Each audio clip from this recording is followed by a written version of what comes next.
Like, come on. What is this? So basically 238.1, is that within, is this right here, within what you would call community standards?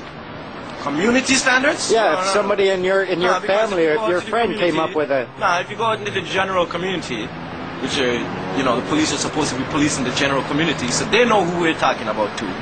You go out into the general community, they don't understand this. Unless they sit down and like... Do you see right here where it says you can be thrown in jail? Yeah, no, I see that. Imprisonment. So if you don't understand this, do you think you should be thrown in jail for not understanding that? Of course not. Have you ever met anyone who would be able to understand this? Well, there's you, and... No, I don't understand it. I can draw a diagram, but understanding it is even beyond me. This is something different, man, because this is a diagram to a next diagram to a next diagram. Some of them things is connected, and some of them things is not connected. And I thought the law was supposed to be a whole thing.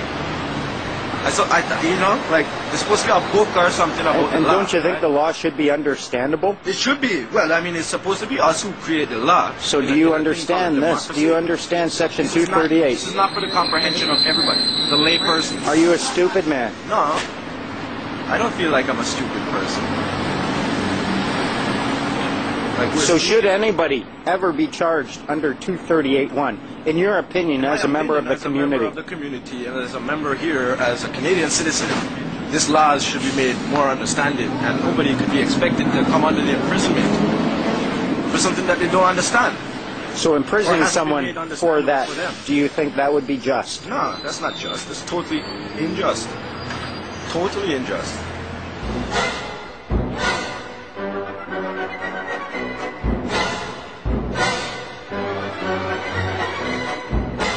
Mention that it seems like it's very difficult to understand these concepts. There's only a few key ones. They're quite simple, and once you start understanding those, you're not going to have to worry about everything else. Imagine for a moment you have a map. You want to go from point A to point B. You only have to worry about what's between point A and point B. You don't have to worry about everything else. We're going to try to keep it very, very simple. And the one thing, remember, Canada, it's a nation founded upon the rule of law. The rule of law, folks, is what this entire game is all about. It applies to everyone equally. I don't care if you're king or pauper, merchant or creditor or debtor. The rule of law applies to everyone. It's a beautiful thing. When you start understanding and then using it against the government agents, they're going to be hooped. The rule of law is very simple. It says conflict is avoidable.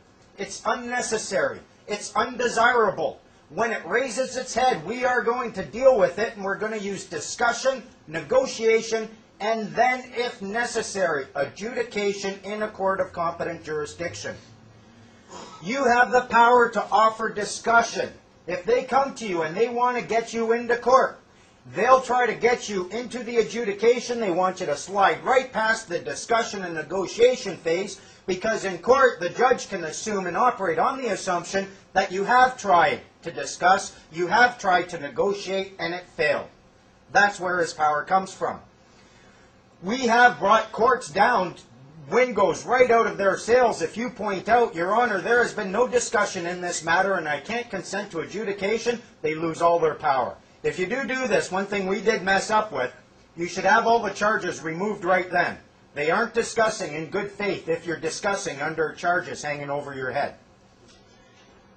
They are not set up to engage in discussion.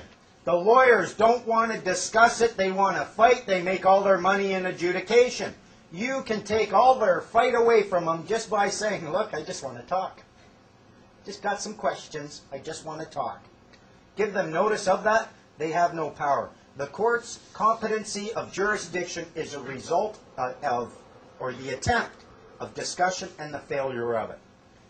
They have no jurisdiction without that.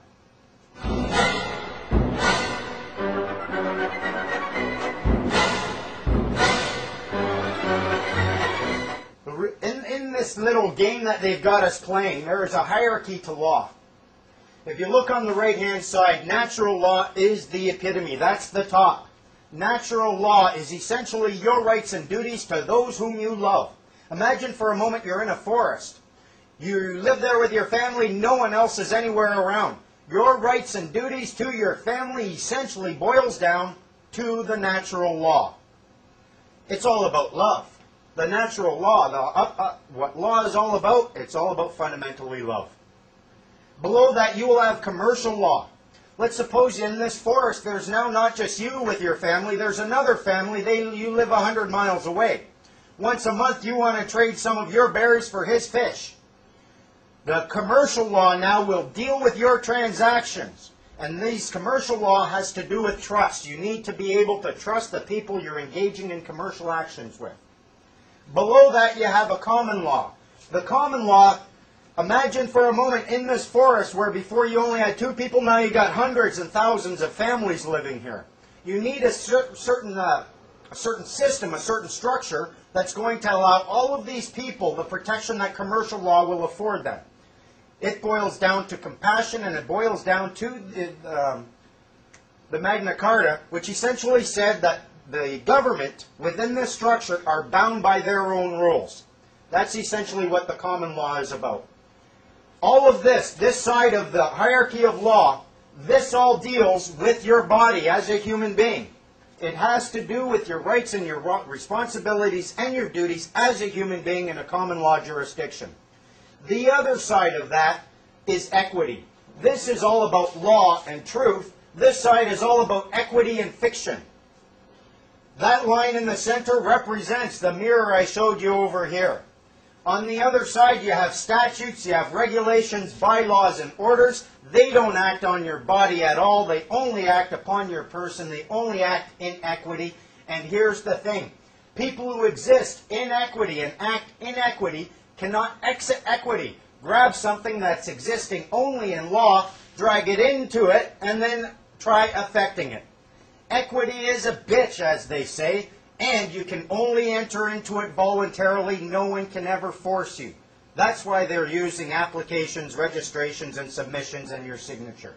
You voluntarily stepped into the equity game.